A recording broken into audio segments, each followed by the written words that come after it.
Hey, Micah Jackson in the house. House of Bishops, that is. No, seriously. Good morning. Micah Jackson here, and welcome to today's update from the 76th General Convention of the Episcopal Church in Anaheim, California. Let's start with updates. I got a little bit of email from people wanting to know if I ever got my badge reprinted. So, yeah, absolutely. Okay, thanks for checking in on that. And also, here's my pedometer from yesterday. 11,671. Maybe that explains why I was so tired last night at the reception. If the bishops were also tired, they deserved it.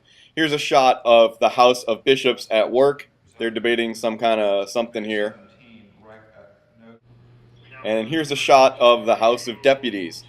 As you can see, the Deputies is a much larger body, almost 3 times as large. The General Convention is the largest legislative body in the world, except for the Legislature of India. And in case you were wondering, the Holy Spirit has been present this week in pigeon form.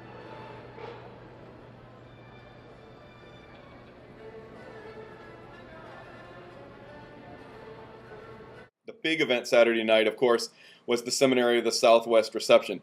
And dozens of people had a really excellent time connecting with each other, alumni and friends of the seminary, speaking about what's been happening on campus and how excited we all are for what's coming up soon. Alumni, bishops, and deputies mixed with current students and even some prospective students and an incoming junior at last night's reception. Several people here at the convention have been wondering how the deputies conduct their business. There are so many of them, almost 900, that if they kept their votes by paper ballot, it would take forever to count them, and the opportunity for mistakes would be very high. Actually, they're using an electronic voting system again this time. Here's today's Person You Should Know. Good afternoon. I'm the Reverend Mike Russell from the Diocese of San Diego and a deputy here at General Convention. And one of the features that we have this year to make our lives easier is the wonderful new voting machine. Now, the name of this voting machine really depends on your generation. For some people, it's the voting doohickey. But for people of the current emergent generation, it is the voting Twitter. And it's very hard to operate. We turn it on by pushing the on power button, and you will notice that it welcomes you and then gives you a number up at top. And right now, since there's no vote set up, it doesn't have any instructions, but usually there'll be an instruction. For a straight up yes/no vote, you push 1 for yes or 2 for no, and I'll do it now just for fun, and it may see if it sends anything. I'll push 1 to vote yes, and maybe it'll say sending, and then it'll say received. And that way you know you voted.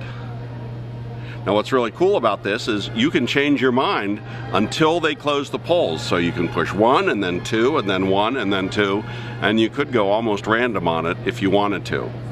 But otherwise, it's a lot like a remote. And in fact, some people have used it that way. When there's something really boring going on the big screen, you'll see people taking their voting machines, pointing them at the big screen, and hitting buttons in the hopes that they can change the channel and get something from Disney. Thank you for coming by. Have a good time at convention. All right, that's it for Saturday. Thanks for watching. Sunday is going to be a light day for the people here at the convention.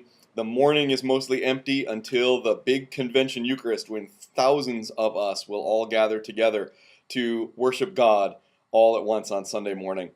But then, no rest, back on into exhibit hall and legislative sessions in the afternoon and on into the evening.